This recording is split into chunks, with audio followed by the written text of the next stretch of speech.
àkọlé tí mo fún ètò wa tòní. Ẹ rí i pé mo sọ lórí àkọlé yẹn wípé àwọn Ìgbò wọ́n ti gba ilẹ̀, wọ́n ti gba ilé lọ́wọ́ wa. Dẹ̀ mo wá kọ síwájú ẹ̀ pé Igbo must go. Ṣé rí táìtù tá a lò yìí ó nítumọ̀. Tí ẹ bá wo Gana lọ́wọ́lọ́wọ́ bá a ṣe ń sọ̀rọ̀ ní Gana, ẹ rí i pé àwọn awuyewuye kan ń lọ ní Gana lọ́wọ́lọ́wọ́ báyìí. Àwọn awuyewuye kan ń lọ ní Gana lọ́wọ́lọ́wọ́ bá a ṣe ń sọ̀rọ̀ yìí. Ẹ̀yin ọmọ kóòtù òjíire, ẹ̀yin ọmọ kóòtù àjíire, mo máa ń pè yín, ẹ mà súnmọ́ mi. Èmi àrólé ọmọ bàbá tẹ̀ntẹ̀, ọmọ Olúmọ ẹ̀kọ́ ọba lọ́la JP, mo máa ń pè yín, ẹ mà súnmọ́ mi. Ṣé rí fídíò tàárọ̀ yìí tí mò ń ṣe lọ́wọ́lọ́wọ́ yìí? Fídíò tó máa lágbára díẹ̀ ni nípa àwọn nǹkan tá a fẹ́ mẹ́nubà.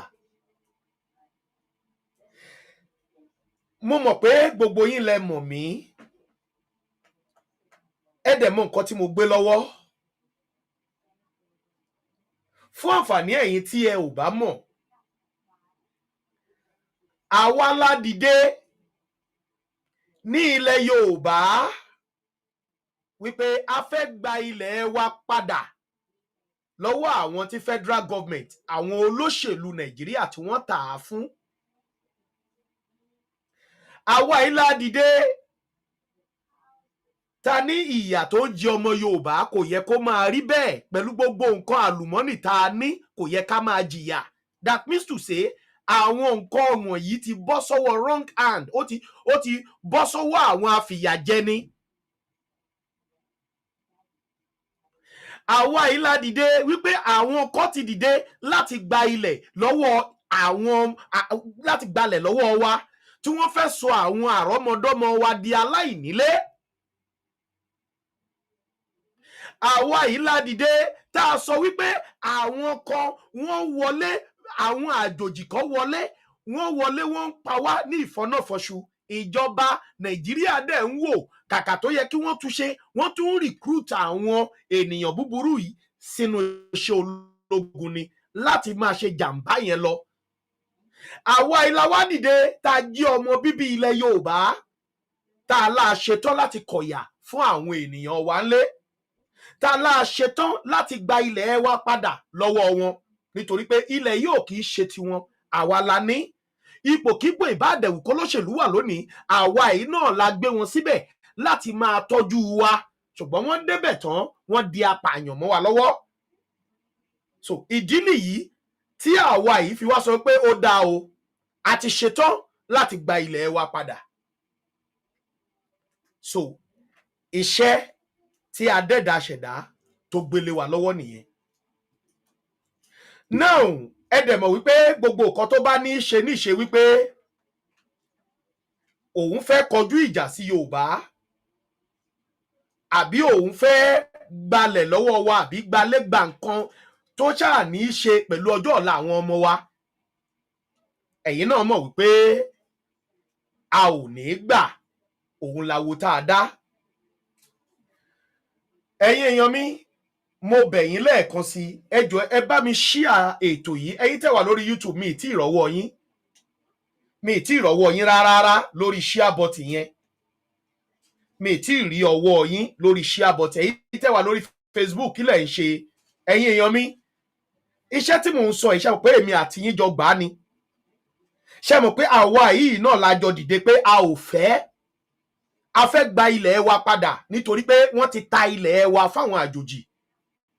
Àwa tá a nílẹ̀ gan a ò lẹ́nu lórí ilẹ̀ wa mọ́. Àwa tá a nílẹ̀ gan a ò tó ẹni tó ń sọ̀rọ̀ lórí ilẹ̀ wa kí àṣẹ wa dẹ̀ múlẹ̀.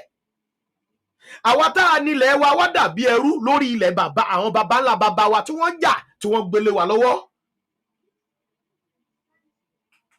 ẹ̀yin èèyàn mi ẹ share ètò yìí ẹjọ́ dọ́dọ̀ àwọn ọmọ Ìgbò káàkiri gbogbo ibi tí ọmọ Ìgbò bá wà. Èmi ò rẹ́dí láti sọ òyìnbó torí mi kì í ṣọmọ òyìnbó, ọmọ Yorùbá pọ́nbélé lèmi. Ṣùgbọ́n èyí tó bá gbọ́ Yorùbá nu wọn á máa fi èdè ẹ̀ á máa fi sọ fún àwọn yòókù ẹ̀ láwọn nǹkan tá a fẹ́ gbé yẹ̀wò lórí ètò yìí lónìí. Ẹ̀yin èèyàn mi tẹ́ bá ní any platform tó jẹ́ ti Ìgbò tẹ́ mọ̀ pé ọmọ Ìgbò ló ní, ẹ bá mi share ètò yìí síbẹ̀ nítorí pé ó máa ṣe wọ́n níyebíye, ó dẹ̀ máa ṣe pàtàkì fún wọn. Ẹ bá mi share ètò yìí tó o bá mọ̀ pé lóòótọ́ lódodo ọmọ Yorùbá tọkàntọkàn ni ẹ́, tó o dẹ̀ mọ̀ pé gbogbo nǹkan tó ń ṣẹlẹ̀ sí àwọn ọmọ Yorùbá nílé ò tẹ́ ẹ lọ́rùn, bá mi share ètò yìí. Now ẹ̀yin èèyàn wa, lẹ́nu ọjọ́ bíi mẹ́ta yìí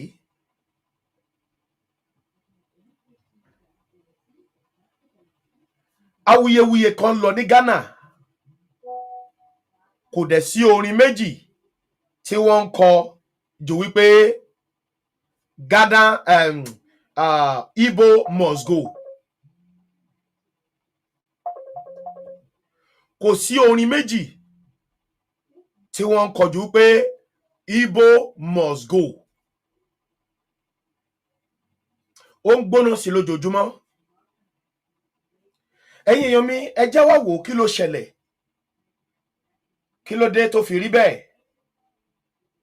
Why tí Igbo must go? Why Igbo must go? Why? Lẹ́nu ọjọ́ méjì yìí sí mẹ́ta yìí a gbọ́ wípé arákùnrin kan dìde ní ilẹ̀ Ìgbò. Arákùnrin yìí dìde, ó gbéra, ó lọ sí ìlú Ghana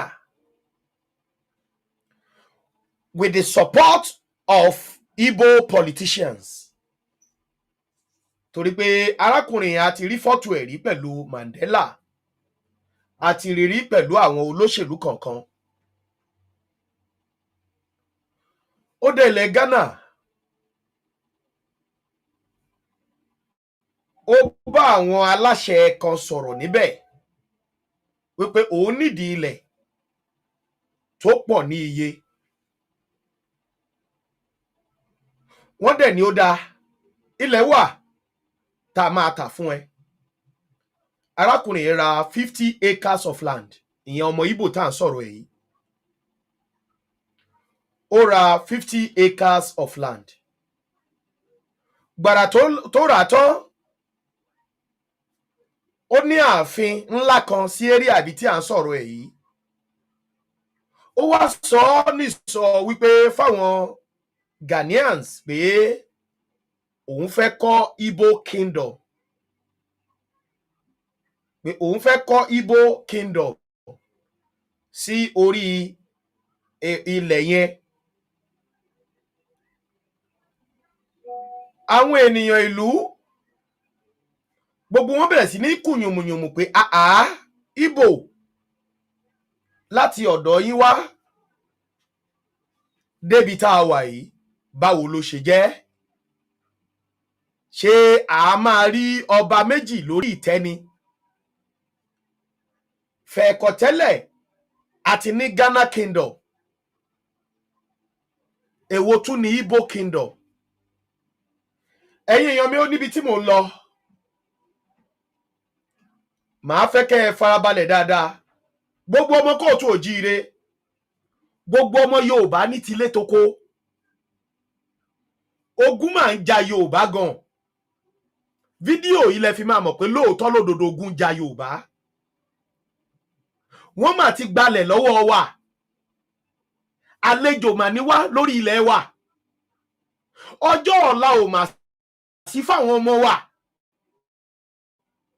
Eré lẹ pé bá ṣe ń sọ̀rọ̀ yìí, àwa Yorùbá ti di àlejò lórí ilẹ̀ wa. Bá ṣe ń sọ̀rọ̀ yìí, ọjọ́ ọ̀la ò garanti fáwọn ọmọ wa tá a bá dìde. Inú fídíò yìí lẹ ti máa mọ̀, fídíò tí mo ra ń ṣe wẹ́rẹ́wẹ́rẹ́, tí mo mú wẹ́rẹ́wẹ́rẹ́ bọ̀ yìí, tí mo ra ń mú lẹ́yọ kọ̀ọ̀kan yìí, inú fídíò yìí ló ti máa yé yín. Inú fídíò yìí lẹ ti máa mọ̀ pé yá àsìkò eléyìí kí gbogbo àwa tí a jẹ́ ọmọ Yorùbá ká dìde láti kọjú sí gbogbo ohun tó bá lè gba ọjọ́ ọ̀la lọ́wọ́ àwọn ọmọ wa. Inú fídíò ilẹ̀ tí máa mọ̀ pé àsìkò rèé láti dìde láti fi ọwọ́ sowọ́pọ̀ tako ohunkóhun tí ò bá ní jẹ́ kí àwọn ọmọ wa ó donílẹ̀ lọ́jọ́ ọ̀la. Inú fídíò ilẹ̀ tí máa rí pé àkókò rèé láti rí pé ká dìde láti tako ohunkóhun tó bá máa sọ àwọn ọmọ wa dẹrú lẹ́yìn wá ọ̀la. Ẹ̀yin ènìyàn mi, mo mẹ́yẹ bọ̀ lápò díẹ̀díẹ̀ ni o. Mo kàn ń bẹ̀ yín ni, ẹ bá mi gbé fídíò yìí rìnrìn àjò, ẹ ṣíà ẹ̀, ẹ jó dọ́dọ̀ àwọn ìjọba wa, ẹ jó dọ́dọ̀ àwọn ọba wa, ẹ jó dọ́dọ̀ àwọn olóṣèlú wa, ẹ jó dọ́dọ̀ gbogbo ọmọ Ìgbò tó bá gbọ́ Yorùbá, torí èmi ò ní sọ ìbò. Ẹ̀yin ènìyàn mi, ẹ jẹ́ máa mọ́rọ̀ yìí bọ̀ díẹ̀díẹ̀. Mo ní arákùnrin yẹn gbéra, ó lọ ìlú Ghana, ó approach wọn níbẹ̀, ó lóun fẹ́ kọ́ Igbo kingdom. Àwọn ará Ghana dìde wípé ó ti á jẹ́ láti Nàìjíríà, ó wá débí, ó lóun fẹ́ kọ́ Igbo kingdom. Fẹ̀ẹ̀kọ̀ tẹ́lẹ̀ Ghana fún ara ẹ̀ kingdom kan ni lọ́tọ̀, ṣé o ti gbàgbé ni? Ẹ̀yin ènìyàn mi, awuyewuye lágbára tó bẹ́ẹ̀ gẹ́ tó jẹ́ wípé gbogbo àwọn mẹ́ẹ̀sì tí Nàìjíríà ò gbọ́ rí wọ́n bẹ̀rẹ̀ sí ní sọ lórí ayélujára. Gbogbo àwọn àṣírí Nàìjíríà tí ẹ̀yin tí ẹ jẹ́ ọmọ Nàìjíríà gan tẹ́ ẹ̀ mọ̀, àwọn Ghanaians síbẹ̀ sí ní tú síta pé ẹ̀yin of all people, ẹ̀yin èèyàn mi, màá gbé yín dáwọn fídíò kọ̀ọ̀kan, tí màá fẹ́ kẹ́ jẹ́ ká jọ wò, kẹ́ gbọ́ nǹkan tí àwọn ọmọ Ghanaians tí wọ́n sọ lórí àwọn ọmọ Ìgbò. Lẹ́yìn tẹ́ bá wo àwọn fídíò yẹn tán, èmi àti yín wá jọ lọ́rọ̀ tá a jọ fẹ́ sọ láwa tá a jẹ́ ọmọ Yorùbá tá à ń fẹ́ ọjọ́ ọ̀la fáwọn ọmọ wa. Àwa jọ ní ọ̀rọ̀ tá a jọ fẹ́ sọ, ṣùgbọ́n àwọn fídíò ni mo kọ́kọ́ fẹ́ fún yín ná, kí àwọn nǹkan tí mo fẹ́ sọ kó lè yé yín. Now ẹ jẹ́ a jọ wo reaction àwọn ọmọ Ghana lórí ọ̀rọ̀ kékeré tí mo ra sọ yìí. Ọ̀rọ̀ kékeré yìí ọ̀rọ̀ ńlá ni tó pé ó ti da ìgboro, ó ti da ìlú Ghana rú. Lórí ọ̀rọ̀ kékeré tí mo sọ yìí, gbogbo àwọn ọmọ Ghana ń sìn, wọ́n ń jáde ni tí wọ́n oríṣiríṣi ọ̀rọ̀ ni wọ́n ń sọ. So ìlú ti dàrú ní Ghana ń sìn lórí ọ̀rọ̀ Igbo, Nàìjíríà, kankan bẹ́yẹn, lórí ọ̀rọ̀ tí mo sọ yìí. Now ẹ já wo fídíò yìí.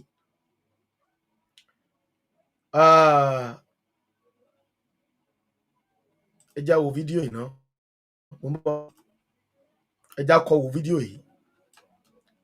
Their through his ritual money, after gaining their hearts, they now went and bought 50 acres of land. What next? To flood the terrorists. Before you know, Ghana will start experiencing what Nigeria is experiencing today. Before you know, Ghanaians cannot walk in the night anymore.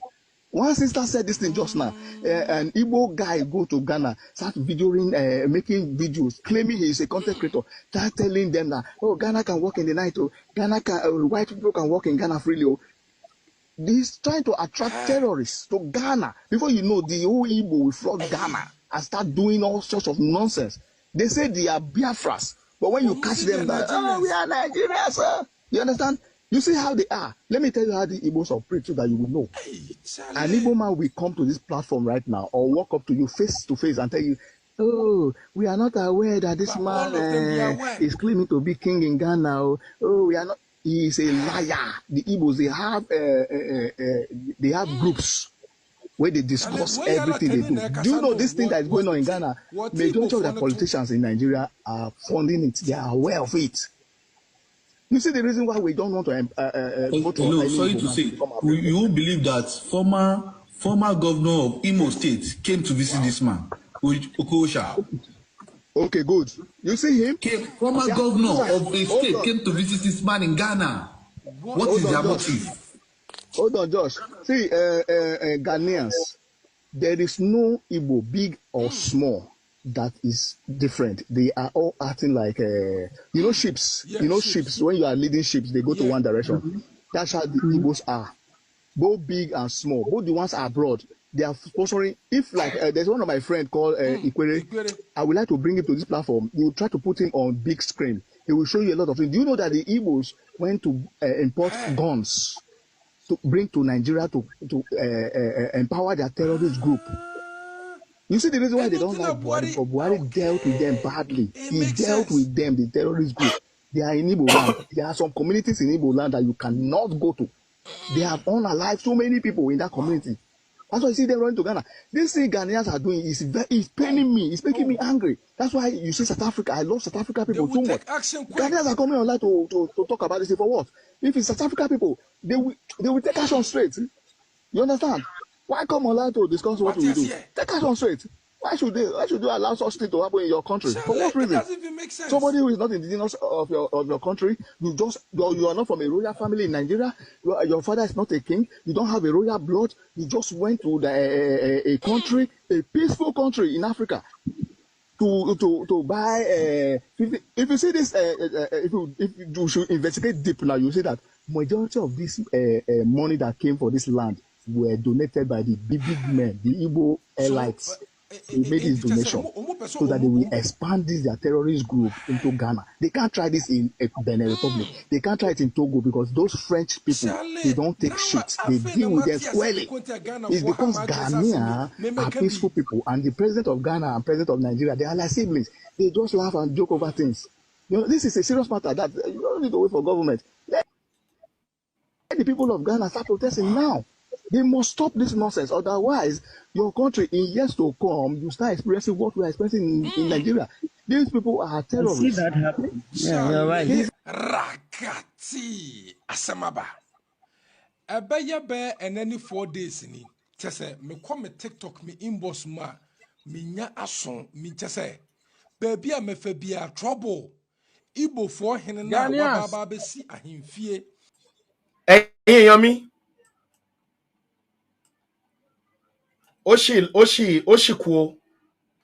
Mo kàn fẹ́ kẹ́ ẹ máa gbọ́ reaction àwọn ará Ghana lórí nǹkan tí àwọn ọmọ Igbo tí wọ́n ní wọ́n fẹ́ ṣe nílùú wọn. Ṣé ń gbọ́rọ̀ mi? Wọ́n ní wọ́n fẹ́ kọ́ Igbo kingdom. Ẹ máa gbọ́ lẹ́nu dìmánà yẹn fún ara ẹ o, ìyẹn ilé tó pera ẹ̀ lọ́ba o. Mo fẹ́ kẹ́ ẹ máa wo ẹ̀yin ọmọ Yorùbá ẹ jọ̀ọ́ ẹ máa wo àwọn fídíò yìí o. Eléyìí ò ṣe ṣeré o. Ṣé rí fídíò tí mo ṣe yìí ọmọ Yorùbá ẹ gbọ́dọ̀ fi ṣeré o. Ẹ farabalẹ̀ ẹ tún jẹ́ ká jọ gbọ́ fídíò eléyìí. Ẹ já jọ gbọ́ fídíò eléyìí. Ghanaians, most of you don't know the full agenda of this Igbo king, but you are fighting. No, now, before you fight, you should know the full agenda. Yes, today I'm going to show you the full agenda, the full details, the full plan concerning the Igbo king. After you watch the video, before we decide if we will allow him or not. So, Ambassador EYIN, Igbo has got a very rich culture that must be encouraged. He believes the past and present leaders from Igbo as a nation from the Nigerian state deserves more. The father of all projects on his mind is the establishment of the first Igbo town in Ghana, and of course the first in the world. If you look around the world, apart from in Virginia, they have Igbo village in Virginia. They created it by putting the antiquities of Igbo there. You can come there, kind of archive of Igbo. But I'm creating Igbo village, which has never happened in the history of the world among the Igbos in the world. As I'm talking to you, I've acquired 50 acres of land. That is 250 plus of land along the Flower Road. That is at Old Ningo area. But along that road, it's right on the road. I acquired 250 plus of land. My reason of acquiring this land is to build Igbo village in Ghana. I call it Amandi Igbo in Ghana. We'll build a village where we're gonna build the palace of Igbo there, a huge palace.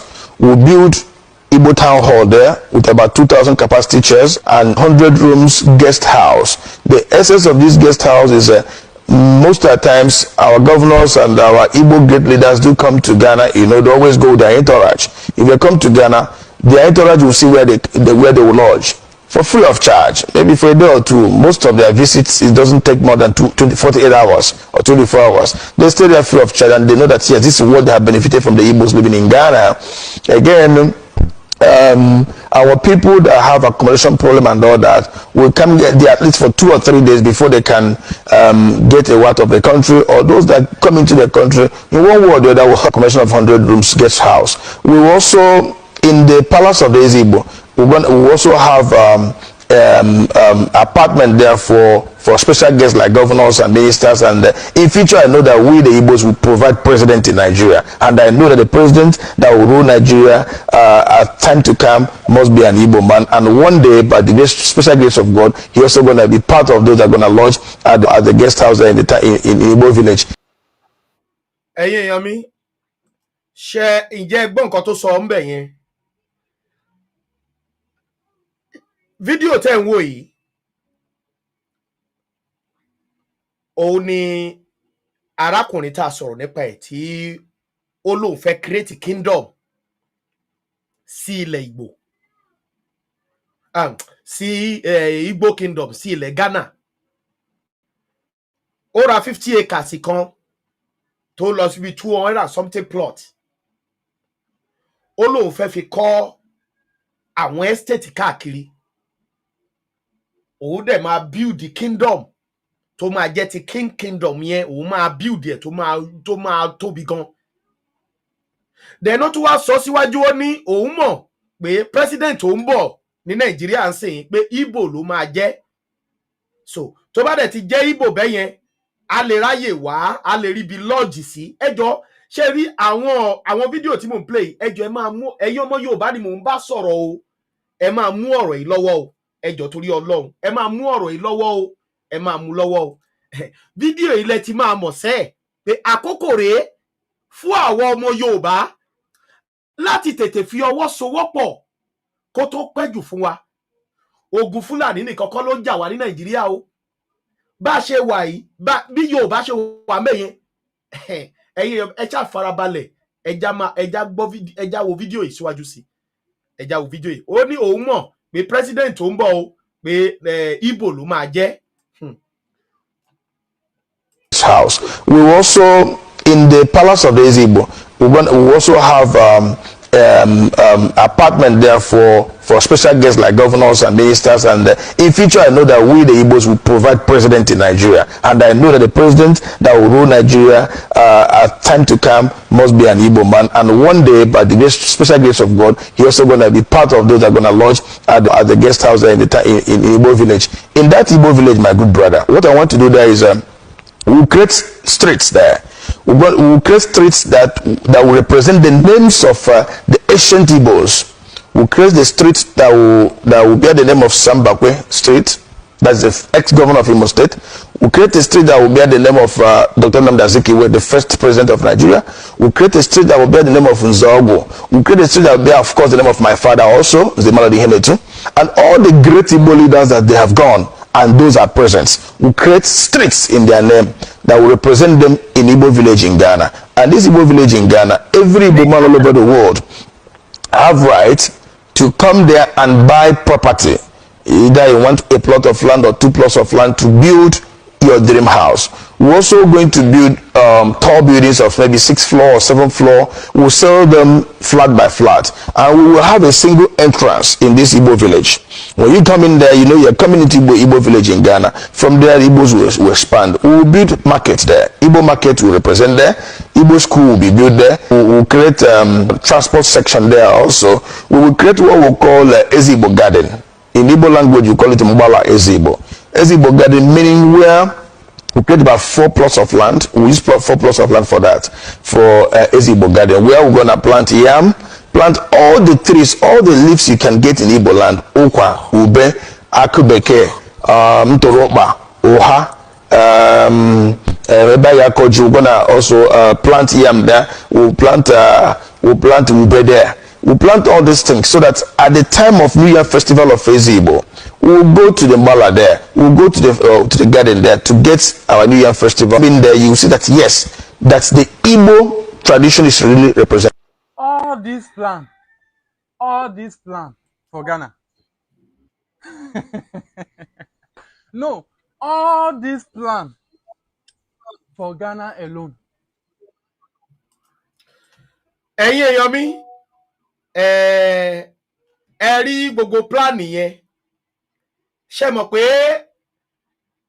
by style àbí by lákànmí lójú wọ́n ti sọ di ìlú wọn nìyẹn ó ti yé so ibẹ̀ yẹn ti di tiwọn nìyẹn for life nìyẹn wọ́n fẹ́ gba ibẹ̀ yẹn nìyẹn lójú àwọn ọmọ Ghana ní o ó ti yé bẹ́ẹ̀ yẹn ẹ ṣáà rí bó ṣe sọ ẹni bá sọ gbogbo nǹkan wọ̀nyí ṣe mọ̀ pé ìlú ara ẹ̀ la máa pè é nìyẹn pé ó ti dìlú ẹ̀ òun ló níbẹ̀ yẹn ó ti yé 50 acres of kìíní odidi àdúgbò náà nìyẹn ìyẹn ó ti di state kan lọ́tọ̀ ó ti yé so fún ara ẹ̀ now ẹ̀yin èèyàn mi ẹ̀yin ọmọ kóòtù òjíire ẹ̀yin ọmọ Yorùbá àtàtà ẹ wá ṣe sùúrù àwọn fídíò kan ṣì wà ń bí tí màá tó fẹ́ kẹ́ ẹ gbọ́ kó tó di pé èmi ṣẹ̀ wá bust àwọn nǹkan tí mo fẹ́ bust jáde ẹ jẹ́ kí n tún play fídíò yìí fún yín ẹ jẹ́ n tún play fídíò yìí fún yín mo kàn fẹ́ kẹ́ ẹ gbọ́ nǹkan tí arákùnrin yìí sọ nípa Nàìjíríà àti èyí tí arákùnrin yìí fẹ́ ṣe ẹ̀yin èèyàn mi ẹ lè máa wò pé kí làró lè ṣe yìí ṣùgbọ́n ìwọ tó bá mọ̀ kọ́ ọmọ bíbí ilẹ̀ Yorùbá ni ẹ́ tó dẹ̀ pọ̀ ọ̀rọ̀ Yorùbá jẹ́ lógún tó ò fẹ́ kí ìran ẹ̀ ó sọnù mo mọ̀ pé wàá wo fídíò yìí o ò ní wò pé ṣe kí ló ń ṣẹlẹ̀ yìí wàá ṣíà fídíò yìí wàá ṣíà ẹ̀ fáwọn èèyàn tó jẹ́ ọmọ Yorùbá ẹja tó wo fídíò yìí. Nigeria is not one. Nigeria is the most divided country in the whole world. It's different mentality. And this thing, Burkina Faso, they came, they are not Nigeria. Togo, they came, they are not Nigeria. Niger, they came, they are not Nigeria. Some part of Israel, they came, they are not Nigeria. I don't know. Even fallen angels, they came down. Sea, people were in the sea, Mami water, they came down. Everybody, even some angels, fallen angels who are in the pit of hell, dragons, all of them came together. They said, hey, Nigeria. Look, I'm telling you, many people have been messaging me and like, Christ in me, what has Igbo done to you? No, I have no problem with Igbo. Look, I'm fueling this energy. Why? Because Nigeria, why will you leave your country? You will come to another person's country to destroy the land. Fraud, crime, stealing, killing, raping, bad things every day. Look, the level of crime in this country, Nigeria. If you want to rate it from 1 to 10, Nigeria has taken 7. Maybe other country 2. Maybe Ghana 1. Why? It's too much, bro. I'm serious. Forget it. Do you know what's paining me? Yes, I'm in pain. Do you know why? You said you are the king of the Igbos because you have rejected the other Nigeria. You say you don't need them. That's tribalism that will kill you and your head. You said that only people that you want to rule in Ghana, you want to advise, you want to show them the way, you want to create a good name for them is Igbo. So you don't care about the other ones. The other one, even if they are dying, even if they are treating them bad, they have nobody to complain to. But Igbos, they can come to you. No problem. We accept that one. Okay, if you see the percent of people who are living in Ghana here, rate it 1 to 10, the Nigerians who are living in Ghana. Igbo, I give them 6. People reduce it. Let me not come and put number. Somebody will be like, okay, Igbo, I give them 6. Then the other states, I give them 4.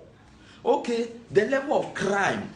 Your sons, they are also part, the Igbo children, they also commit crime. Is it only other states that commit crime that are Nigeria? Because the level of crime rate in Ghana, Nigeria is the king. They are known for that. When it comes to stealing, frauding, kidnapping, rituals, they are known for that. That is what we have been suffering for years. So, how have you come outside? You just came out from nowhere. We just all of a sudden we begin to hear you because you have broken the law of the land. Your matter has come to our table because for all those years nobody knows you to come and blog you, to come and talk about you, but you have transgressed. You don't give speech about all those things. Okay, your sons who have been stealing. I heard this news that he went to tell them that whenever a Nigeria person thief, they should not mention their country. They should just talk about. Well, I'm researching on that one. I will bring that one in. Yes, you are. Yes, every day it is you who will bring here because you are the one who have transgressed. So this one is not about Igbo. No, it's not even about this man. I have never seen him before. I don't know him, but I research. I've been, look, it is you. You are the school that I'm schooling right now. I did not go to university, so you are my university right now. Look at it. You are my university. We don't have job. This is our job. Yes, you see it. So how have you been giving them advice? Because you could have been advising at least the Nigerians, you know, because when it comes to illegal activities, it is Nigeria. But how have you been solving the problem? Because all those chiefs that you put in different cabinets, in different regions, I don't know what they are doing. No? Or is it only money they are just fetching to you? No, let's be sincere. You know, I've been warning you. Look, if you are watching me and you did not drop emotion aside, you will die early. I pity your life. You will not end well because emotion will not take you to anywhere. It has nothing to contribute to what we are doing here. Emotion and hey, Igbo is talking about Igbo. If Igbo sin, we should not talk about it because they are known in building kingdom in countries. How many kingdom have you seen that other states are building? Okay, somebody from, I don't know about any other state, but I will talk about my state. You will see that somebody will go to, let me say, I don't know. I don't really know. I don't care to know about king. That's not my mission. I'm not a king person. What I care to know about is that Nigeria youth who are committing crime in this Ghana, if you people did not stop, Ghanaians, I've already told you people should use this man as a scapegoat so that the other ones, they will learn. Do you know what we have suffered for years? It's difficult for a person to trust you because of the name Nigeria. The havoc that is.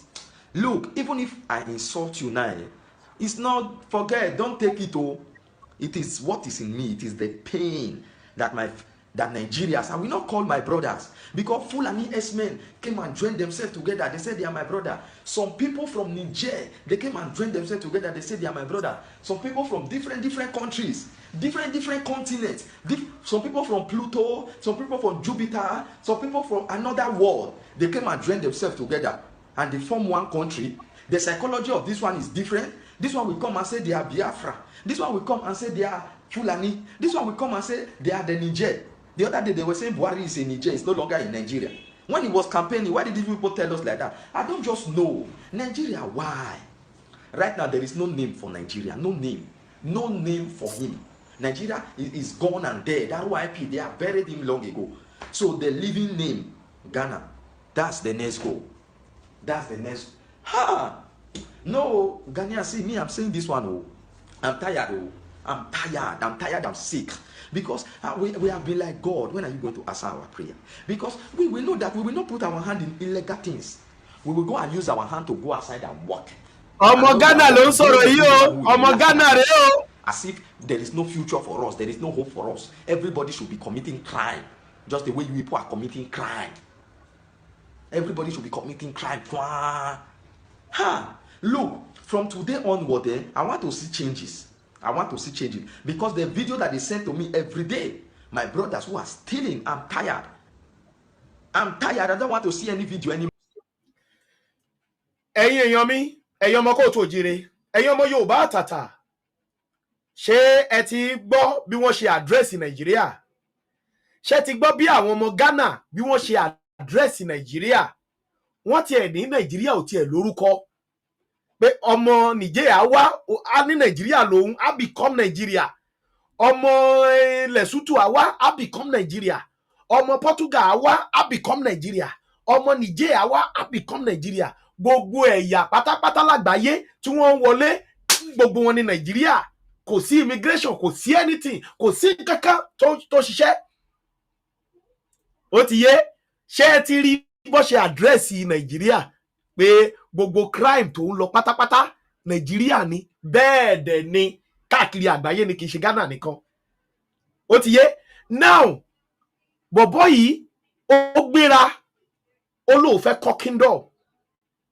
Ẹ jọ̀ọ́ ẹ jẹ́ ká wá arábìnrin kan ó béèrè ìbéèrè kan.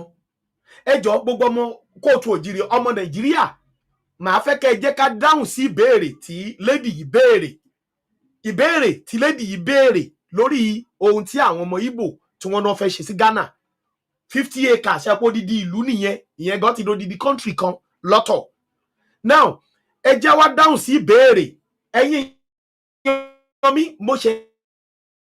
mo mẹ́yẹ bọ̀ lápò ní o, ẹ bá mi máa share ètò yìí.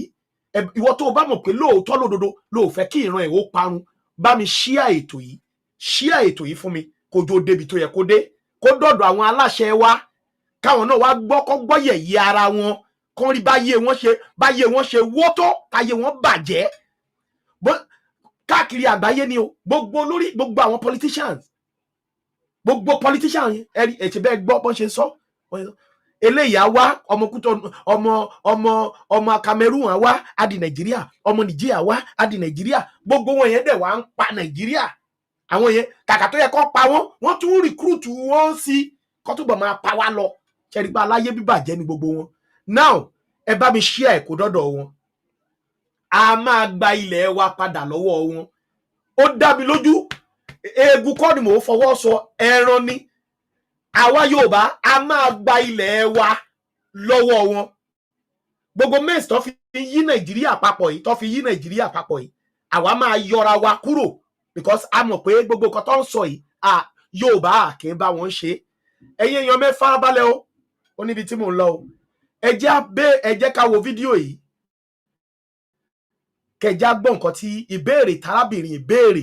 Ẹ jọ̀ọ́ màá fẹ́ kí gbogbo wa ká dáhùn sí. My Igbo brothers and sisters, I greet you all. May you all live long. I beg, make we zukwanike. Some of you zukwanike. Everything is not quarrel. Everything is not gra. Everything is not jealousy. Concerning this Igbo man, Igbo king in Ghana, that is causing wahala kasala here and there, I'm seeing a lot of Igbos coming out, insulting Ghana, saying that Ghanaians are jealous of them. Ghanaians are jealous of Igbos because they are more industrious, they are more talented, they are more this, they are more productive. Abba, let's be sincere. This is not all about jealousy. If now you, Ghana, Anambra, or any part of Igbo, and start king, not just to claim king, also claiming some territory. He wants to build a palace in that community as a king, where you are not an indigent of that community, of that state, of that city, of that village. Where is it done? It's not done anywhere. Let's be sincere. If na Ghana come una place, you want to carry king up and down, I will agree. Igbo, you people will not allow it. Ẹ ṣeun ọ̀rọ̀ tí arábìnrin yìí sọ ń bí. Ẹ jọ̀ọ́ mo mọ̀ pé gbogbo wa máa fẹ́ ká dáhùn sí ìbéèrè yẹn. Ǹjẹ́ ó possible kí Yorùbá kò dédé gbéra kó lóun ra 50 acres of land nílẹ̀ Igbo pé òun fẹ́ build ààfin ọba, òun fẹ́ build ẹ̀ síbẹ̀, òun dẹ̀ fẹ́ build àwọn estate kọ̀ọ̀kan tí ọmọ Yorùbá máa wá sí, tí wọ́n máa sùn sí títí tó fi máa ráyè tó ralẹ̀ sí ibi tó bá wù wọ́n, àbí kí ọmọ Yorùbá kò dédé dìde nínú acres tó rà yẹn kó pé àwọn tó máa ta property fún. Ẹ jọ̀ọ́ ṣé Igbo lè gbà? Ẹja kó dáhùn ìbéèrè yẹn. Now eléyìí ló mú mi rántí ìṣẹ̀lẹ̀ tó ṣẹlẹ̀ sí ìyàwó Akérédolú. Ṣàwọn pé Igbo ni eléyìí tó ṣe gbé ṣépè láìpẹ́ yìí táwọn ará Ọ̀wọ̀ gbé ṣépè. Now ṣe mọ̀ pé Igbo ni ìyàwó ẹ̀, Anyanwụ àbí kí ló porúkọ ara ẹ̀, Anyanwụ àbí Ebere. Now ṣe mọ̀ pé ó lọ nígbà kan tó fẹ́ lọ dupò kánsẹ́lọ̀ àbí ṣépò kánsẹ́lọ̀ àbí ó ṣàfẹ́ lọ dupò kan nínú òṣèlú wọn nílẹ̀ Igbo.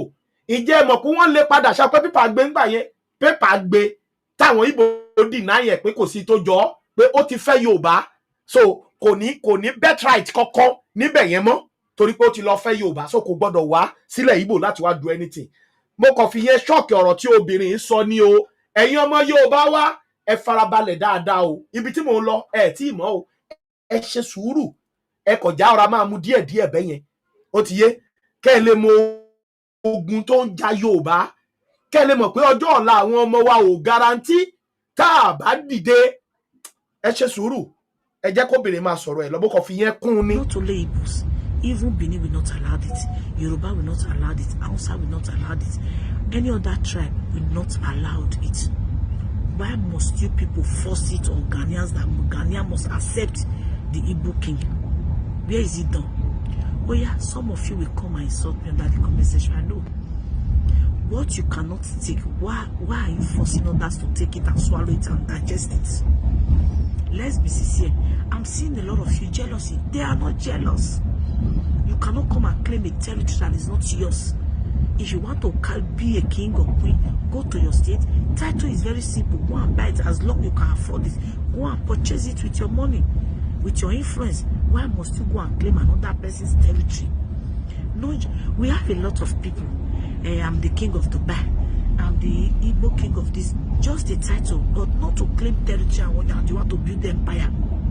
You want to build the kingdom and you want to start practicing what your people are practicing in your state to another mass community, in another mass community, in the name of king. Let's be sincere. You cannot accept it. Me, I cannot accept it. If you want a title, you want a king, go to your state, go to your village, go and do it in a proper way. You are the indigent of that city, of that community, not my own. Now, ẹ̀yin ọmọ Yorùbá, ẹ̀yin ọmọ kóòtù òjíire, ṣé ẹ ti rí reaction àwọn ọmọ Ghana lórí Igbo tó dìde tó lóun fẹ́ kọ́ odidi state sí abala country oní country nílùú. Ẹ ti rí gbogbo àwọn ọ̀rọ̀ tí àwọn ọmọ nílùú tí wọ́n fi ránṣẹ́ sí Nàìjíríà. Ìkan ní gbogbo wa ní Nàìjíríà pé terrorist ni wá, pé gbogbo nǹkan tá à ń ṣe ní Nàìjíríà la tún fẹ́ gbé wá, táwọn Fúlàní ń pa wá, tí Ghana tí Cameroon ń pa wá, tí Niger ń pa wá, gbogbo àwọn orílẹ̀-èdè gbogbo tí wọ́n wá tó di Nàìjíríà tí wọ́n ń pa wá, pé ìyẹn la tún fẹ́ gbé wọ ìlú wọn. Àwọn ọmọ Igbo fẹ́ gbé wọ ìlú wọn, kì í ṣàwa làwọn ọmọ Igbo fẹ́ gbé wọ ìlú wọn. Ọba wọn condemn ẹ̀ pé kò sí tó jọ. Kódà protest lọ tó lágbára, protest lọ tó ní agbára lórí ọ̀rọ̀ tá à ń sọ̀rọ̀ èyí. Wọ́n protest tí wọ́n pariwo pé kò sí tó jọ, tí wọ́n ní kò sí.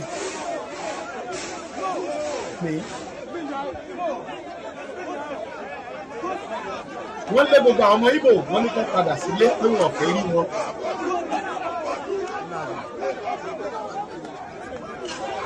Wọ́n attack gbogbo àwọn ọmọ Igbo tó wà ní Ghana pé kó padà sí ìlú wọn. Instead of Ghana king àbí Igbo king in Ghana, pé àwọn ọmọ Igbo tó wà ní Ghana wọ́n attack wọn pé terrorist yín ní Nàìjíríà lè fẹ́ kó wọ ìlú wa ń bí. Àìrọ́ kò sí tó jọ, ó nìyẹn wọ́n attack wọn. Wọ́n ṣe kí ni? Wọ́n attack wọn. Wọ́n ní kò sí tó jọ. Wọ́n dìde pé ọjọ́ ọ̀la wọn ọmọ wọn leléyìí táwọn ìfẹ́ fi máa ṣeré yìí, tó bá wá yá ibi tó bá ti ṣe ibẹ̀ náà wọ́n máa claim ẹ̀ pé àwọn làwọn ní. Ẹ̀yin ènìyàn mi, náà ò ká tiẹ̀ gbà pé ọba wa kan nílẹ̀ Yorùbá ṣe pé òun náà sọ̀rọ̀ pé ọdún ajé tó yẹ kán ṣe yìí Igbo ló ní, Igbo ló kọ́kọ́ tẹ ilẹ̀ Ifẹ̀ dó, ṣe pé ọba ilé Ifẹ̀ sọ yẹn. Àwọn Igbo náà kí náà ṣe, wọ́n take action lórí ẹ̀. Ẹ̀yin ènìyàn mi, nọ́tàn tí tèmi àti yín bá dìde lọ́jọ́ ọ̀la àwọn ọmọ wa tó lè guarantee. Mo ń bọ̀, mi ò tí ì dé. Now, ẹ wo fídíò yìí, ẹ ti rí nǹkan tó ṣẹlẹ̀, ó ti yé yín báyìí, ó yé yín. Now, ẹ jẹ́ ká wá lọ sí ìbẹ̀rẹ̀ pẹ̀pẹ̀ ìpilẹ̀ṣẹ̀ àwọn Igbo. Mo fẹ́ kẹ́ gbọ́ nǹkan tí ìkan nínú àwọn àgbà olóṣèlú tó sọ nípa àwọn Igbo. Mo ń bọ̀ o, ẹ ṣe sùúrù, ẹ̀yin èèyàn mi. Mo mọ̀ pé àwọn Ghana tó bá yẹ pé wọ́n rélé yìí ni tó yẹ pé wọ́n rí fídíò tí mo fẹ́ play ni wọ́n máa ṣe rélé tí wọ́n protest wọ́n ṣe yẹn wọ́n máa fẹ́ fà bọ́ bá rí ìbò wọ́n á fẹ́ lè fà á ya. One thing I've noticed, Premier, while I've been here, is that Northerners seem to have, I might almost call it obsession about the Igbos. Could you perhaps explain that to me? Well, the Igbos are more or less the type of people whose desire is mainly to dominate everybody. If they go to a village, to a town, they want to monopolize everything in that area. If you put them in a labor camp as a laborer, within a year they will try to emerge as headman of that camp, and so on. Well, in the past, our people were not alive to their responsibilities, because you can see from our northernization policy that in 1952, when I came here, there weren't 10 northerners in our civil service here. Then I tried to have it northernized, and now all important posts are being held by northerners. Is this policy of filling all key posts in the north solely with... One thing I've noticed...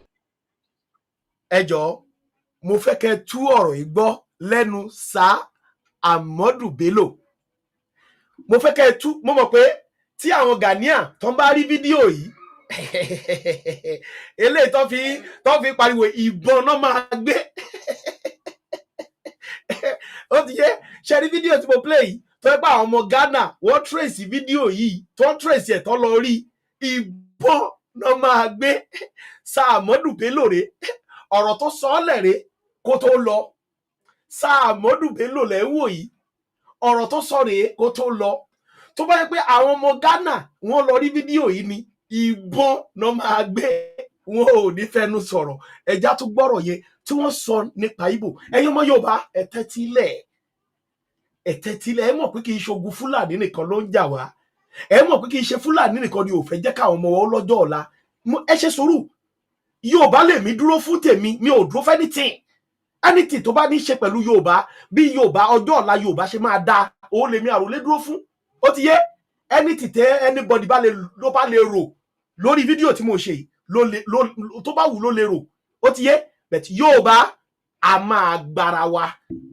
Ẹ ṣe sùúrù, ẹ gbọ́ nǹkan tí Ahmadu Bello sọ nípa àwọn aráabí. While I've been here, is that Northerners seem to have, I might almost call it obsession about the Igbos. Could you perhaps explain that to me? Well, the Igbos are more or less the type of people whose desire is mainly to dominate everybody. If they go to a village, to a town, they want to monopolize everything in that area.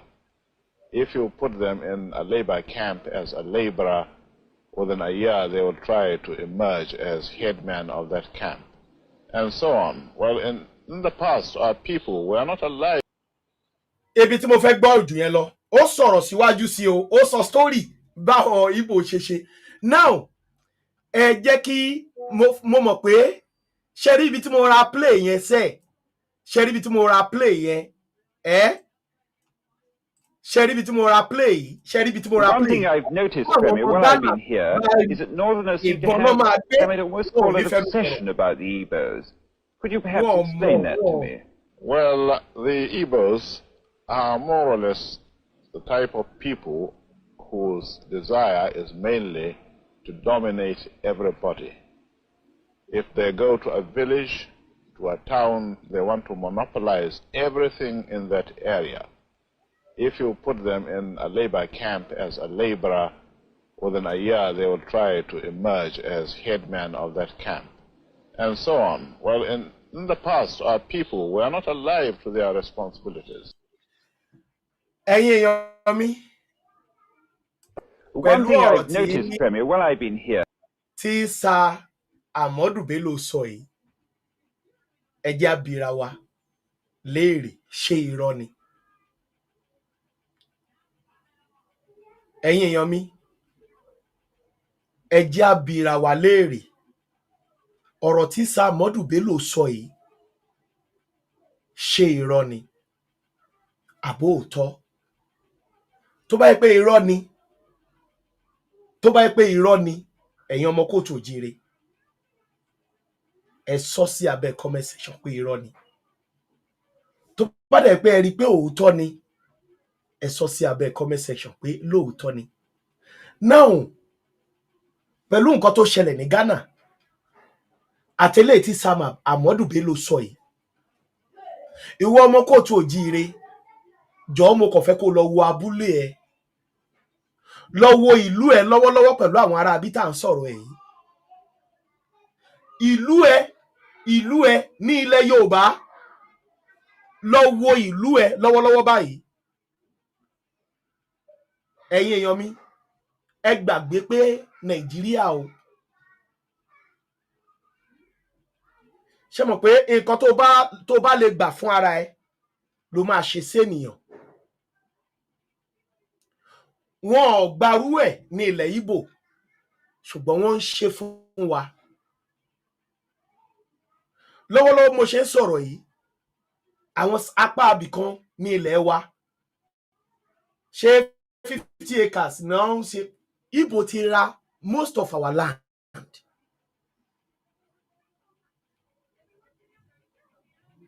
Wọ́n ti ra most of our houses. Tó yẹ pé àwọn ọmọ nílùú wa, àwọn ọmọ Yorùbá wa, wọ́n ti dá láì nílé. Látàrí kí ló fà á? Torí wọ́n lè jáde náà pé ṣùgbọ́n ẹ̀yin lẹ̀ ń tà fún wa. Ó ti yé. Látàrí bí frustration ṣe wà ní Nàìjíríà tí ò sí anything tí àwọn òbí wa wọ́n ready láti ta léta kòkó láti rán ọmọ lọ sí ìlú òyìnbó. Wọ́n ready láti ta ilé, ta gbogbo nǹkan láti sponsor ọmọ sí ìlú òyìnbó fún better life. So wọ́n wá tà á torí wọ́n mọ̀ pé àwọn guys yẹn wọ́n tètè lè gbé owó lẹ̀. A dẹ̀ mọ̀ dáadáa pé wọ́n máa ń sponsor ara wọn pẹ̀lú àwọn olóṣèlú wọn láti make sure pé anywhere tẹ́ bá lọ ẹ make sure pé ẹ gba gbogbo bẹ̀ ni. Ẹ̀yin Igbo brothers and sisters, kì í ṣe pé mo ń bá yín jà o. Mi ò bá yín jà rárá. Ṣùgbọ́n mo kàn try láti la ojú àwọn èèyàn mi sí nǹkan tí ẹ̀ ń ṣe fún wa ni. Kì í ṣe bá mo lè jókòó ní sí bóyá mo hate Igbo, no, a ti fẹ́ra wa. Igbo fẹ́ Yorùbá, Yorùbá fẹ́ Igbo. Ṣùgbọ́n we're talking about the future of our children, of our grandchildren.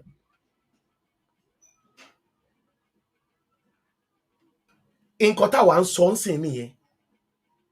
Kì í ṣe báyà hate yín pé a máa hate yín o, nífẹ̀ẹ́ Igbo, Igbo no, Igbo must go, no, not like that.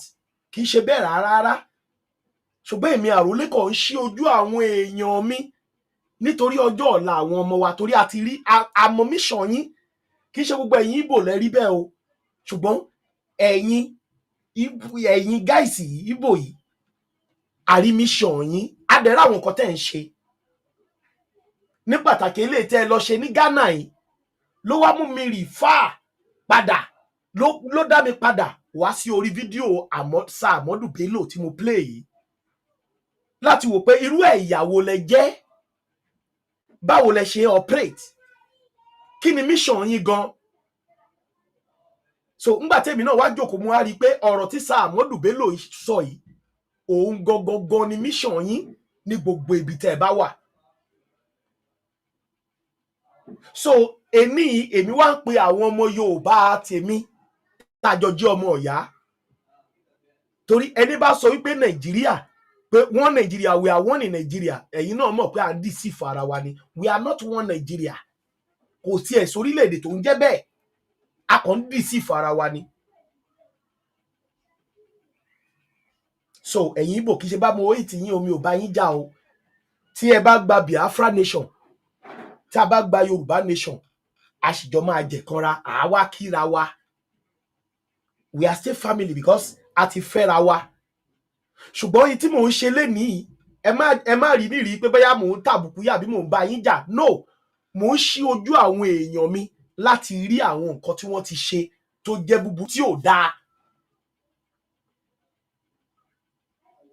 Now ẹ̀yin ọmọ ìyá mi, ẹ lọ wo gbogbo àwọn abúlé wa, Igbo ti rà tán. Ẹ lọ wo gbogbo àwọn city wa, Igbo ti rà tán. Tẹ́lẹ̀ ládùúgbò kan ní Èkó, ọmọ Yorùbá tó máa wà ńbẹ̀ ó lè lé ní 100 Yorùbá Ìgbò tó máa wà ńbẹ̀ ó lè má ju 6 àbí 5 àbí 4 ṣùgbọ́n lẹ́ni ẹ lọ wò ó ládùúgbò kan agbára lẹ fi máa rí ọmọ Yorùbá 10 Ìgbò bí 100 ti wà ńbẹ̀ and property tó wà ńbẹ̀ ó ti belong sí wọn wọ́n ti rà pa bẹ́ẹ̀ ni wọ́n ti lọ ra àwọn ilẹ̀ wa gbogbo káàkiri ékàsí wọ́n ti lọ rà kiri kí dóònà èrò ò bà mí o torí àwa Yorùbá nation we have solution for that. We have solution for that. But solution ta níyẹn ó máa mú wá lómi díẹ̀ kó tó di pé a lè achieve nǹkan tá fẹ́ ṣe yẹn. Torí mission wà. But mission yẹn we are not ready to expose it now. A ní láti expose it. So tó bá wù wọ́n kó sì máa ra lẹ̀ sí lọ. Ṣùgbọ́n ẹ̀yin ọmọ ìyá mi, ẹ̀yin ni mò ń bá sọ̀rọ̀ ńsìn. Pé ẹ dìde ẹja wo ọjọ́ ọ̀la àwọn ọmọ wa.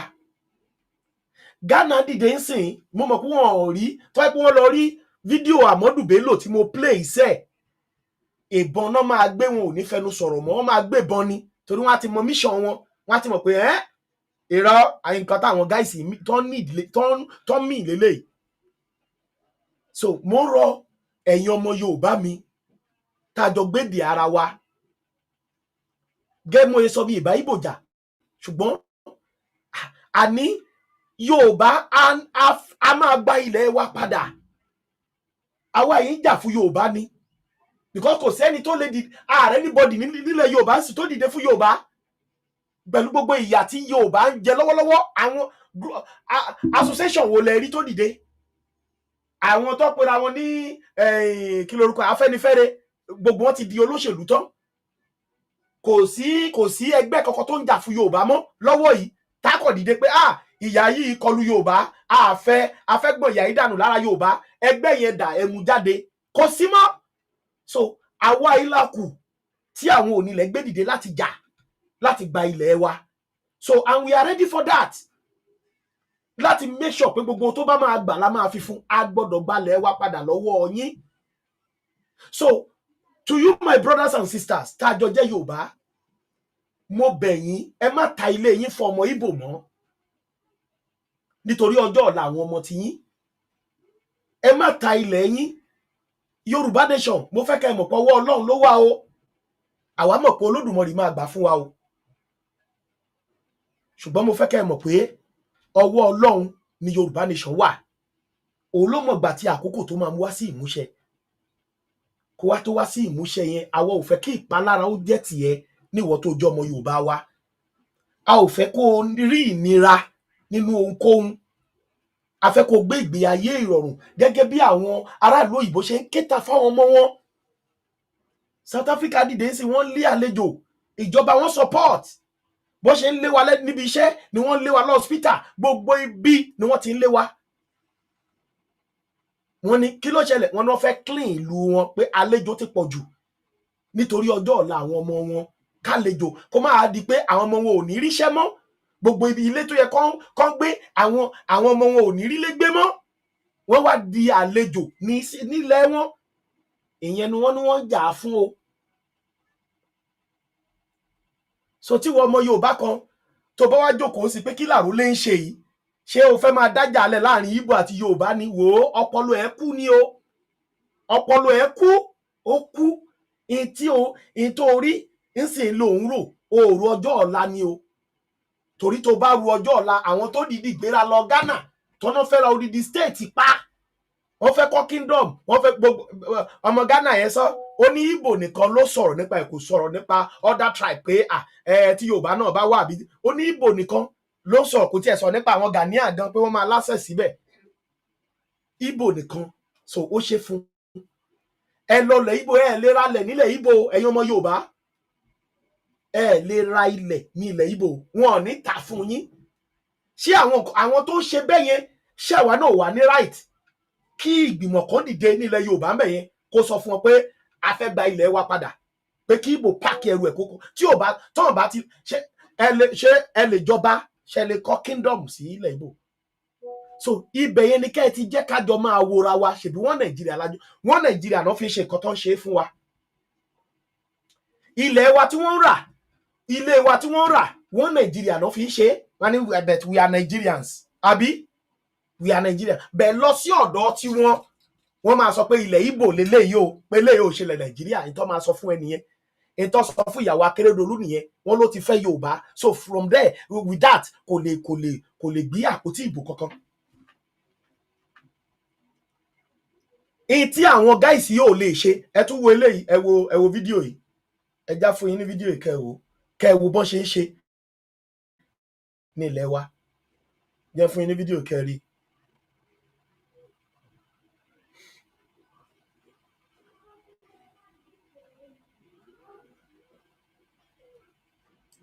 Number 2.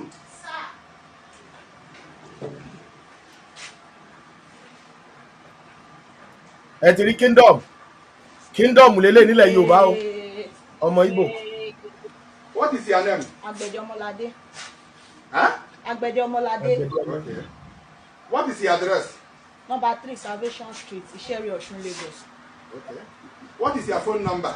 070-1736-9909. Okay. Ṣé bó ṣe expose ọmọ ọlọ́mọ lórí ṣé bó ṣe expose 37. Ṣé bó ṣe expose ọmọ ọlọ́mọ lórí ayélujára ṣé bó ṣe expose ẹ̀.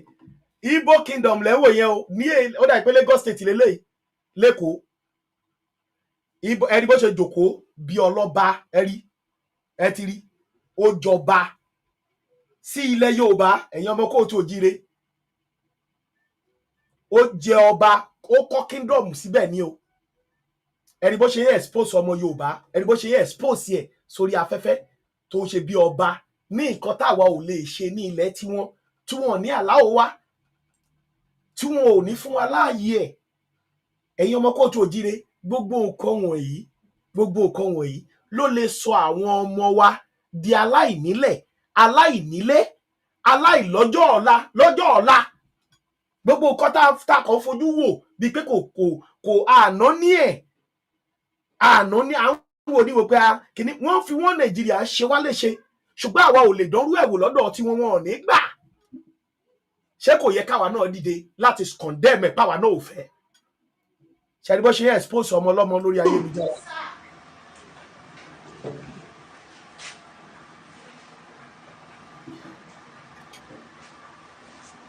Igwe. What is your name? Agbejo Omolade. Huh? Agbejo Omolade. Okay. What is your address? Number 3 Salvation Street, Ìṣẹ̀rí Ọ̀ṣun. Lórí ayélujára. Okay. What is your phone number? 070-1736-9909. Ọmọ Igbo. How old are you? 37 years old, sir. 37. Which tribe are you? Yoruba. Yoruba. Which state? Ondo State. Ondo State. Are you pregnant? Yes, sir. How many months pregnant? 7 months. 7 months. Yes, sir. So you enter prison with pregnancy. Yes, sir. Who pregnanted you? My complainant, sir. Your complainant Yes, sir. pregnanted you. Yes, sir. After he pregnanted you, he now took it to police. Yes, sir. And sent it to prison. Yes, sir. Okay. Which allegation he give you? That I stole his money. You stole his money. Yes. So that money he alleged that you stole. How much? He said 13 million naira. 13 million naira. Yes. That 13 million naira, did he give you 13 million? No, sir. Which money he was claiming? He was claiming that he gave me money to buy property for him. That he gave you money? Yes. To buy property for him. Did he give you money to buy property? No, sir. Okay. Is it which money he gave to you? It's for what? He gave me money to rent an apartment and to start up business. Okay. Yes. As his girlfriend? Yes, sir. So later now he now told you yes, sir. to bring the whole money back? Yes. Because I want Lagos State and even Nigeria government to look into this particular matter. She was saying that somebody, her boyfriend gave her money to rent house and to take care of herself. Then later on, the boyfriend, because he saw the boyfriend with another girl, and he was very, very annoyed. He challenged him. For that reason, the boy now put an allegation that he gave him 13 million naira, had 13 million naira, and he was sent to prison with pregnancy. But today, he was released. Which prison he come out from? Female prison, Kiri. At where? Lagos. Okay. Tell the whole world what happened today. I was in my cell, prison, when our record order came.